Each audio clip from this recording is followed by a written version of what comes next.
حضرت باعزید بستامی کہتے ہیں کہ میں نے اپنی ماں کے آگے ہاتھ جوڑے، میں نے کہا امی تجھے راضی کروں یا رب کو راضی کروں؟ تو اپنے حق مجھے معاف کر دے، اللہ کو میں راضی کر لیتا ہوں۔ ماں نے کہا جاؤ پتر میں اجازت دیتی ہوں۔ گئے جنگلوں میں ذکر و فکر میں لگے رہے، تنہائی میں اس کو یاد کرتے رہے، دن رات ذکر کے چراغ روشن رکھے۔ 12 سال گزر گئے حق کی تلاش میں۔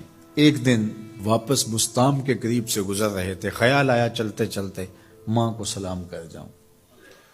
دروازے کو دستک دینے لگے تو اس خیال نے ہاتھ روک لیا کہ ساری زندگی ماں کو سکھ تو دیا کوئی نہیں، اب دکھ بھی کیوں دینے لگے ہو؟ رات کا ایک پہر بیت گیا ہے، سردیوں کی لمبی رات ہے، ماں بستر میں لیٹی ہوگی، تیرے لیے اٹھے گی، دروازہ کھولے گی۔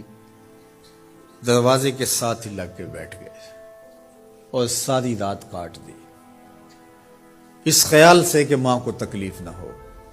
جب سحری کا وقت ہوا تو اندر سے جو نالی آتی تھی اس نالی سے پانی آیا، سمجھ گئے میری ماں تہجد کے لیے اٹھی ہے اور وضو کا پانی ہے، تو فوراً دروازے پہ دستک دی۔ اندر سے آواز آئی بیٹا باعزید میں ابھی آئی۔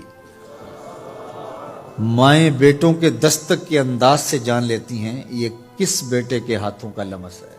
12 سال کے بعد آئے، دستک دی، کہا بیٹا باعزید میں ابھی آئی۔ ماں کی تو نگاہیں ہی دروازے پہ رہتی ہیں۔ اللہ اکبر۔ کہتے ہیں کہ ماں نے دروازہ کھولا، 12 سال جنگلوں کی خاک چھانتے بیت گئی تھی، پراگندہ صورت، بکھرے ہوئے بال، پھٹے ہوئے کپڑے۔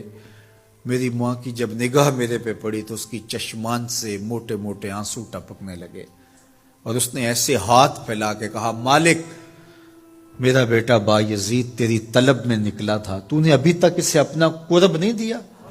حضرت باعزید بستامی کہتے ہیں 12 سال کی ریاستوں سے جو کچھ نہیں ملا تھا ماں کے اٹھے ہوئے ہاتھوں سے مل گیا۔ میں نے کہا مالک میں تجھے کہاں ڈھونڈ رہا ہوں، تو کہاں موجود ہے؟ تو ماں باپ کی رضا اللہ کی رضا کا دروازہ کھولتی ہے۔ جن لوگوں کے ماں باپ ناراض ہیں اور وہ جا کے پیر صاحب کی خدمت کرتے ہیں، اور میاں ماں کے قدم چومو، باپ کی ٹانگیں دباؤ، ان کی خدمت کرو، تمہارے پہلے مرشد وہ ہیں، ان کو راضی کرو، پھر کسی شیخ کامل کی صحبت میں آنا، دیکھو کیسے دل کی بند کھڑکیاں کھلتی ہیں۔ ایک مرشد تو ناراض کر آئے اور دوسرے مرشد سے تمہیں کیا ملے گا؟ تو راستہ یہیں سے کھلے گا۔ والدین کو کبھی ناراض نہ کرو، والدین کو کبھی دکھ نہ دو، والدین کو کبھی تکلیف نہ پہنچاؤ، اور والدین کو بھی چاہیے کہ اپنی اولاد کو اپنا نافرمان نہ بنائے۔ ایک بزرگ فرماتے ہیں کہ مجھے برابر 30 سال ہو گئے ہیں کہ میں اپنی اولاد کو کوئی حکم ہی نہیں دیا، کوئی حکم نہیں دیا۔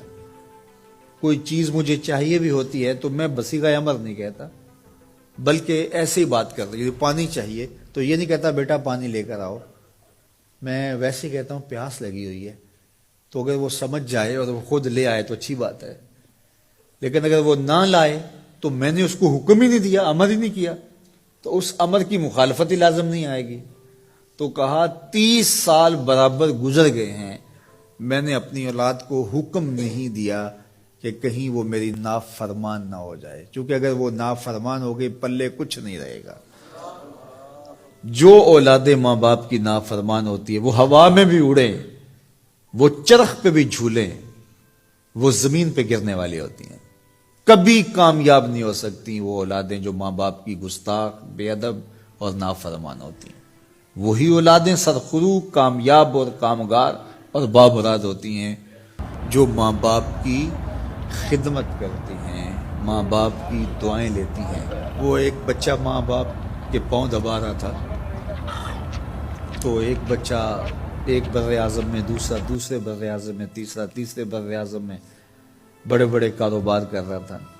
تو کوئی اس کا دوست ملنے آیا، اس نے کہا کہ اس نکمے کو بھی کہیں بھیج دو، فلاں جو ہے وہ یورپ میں ہے، فلاں امریکہ میں ہے، وہاں اتنی بڑی کمپنی اس نے کھولی ہوئی ہے، اس نکمے کو یہاں بٹھایا، اس کو بھیج دو، یہ تو نکمہ کسی کام کا نہیں۔ کہا یہ نکمہ ہی تو میرے کام آ رہا ہے، کہ نکمہ ہی تو میرے کام آ رہا ہے۔ تو اولاد خوش نصیب ہے کہ اپنے ماں باپ کی خدمت کرے، اور ان کے ساتھ حسن سلوک کرے.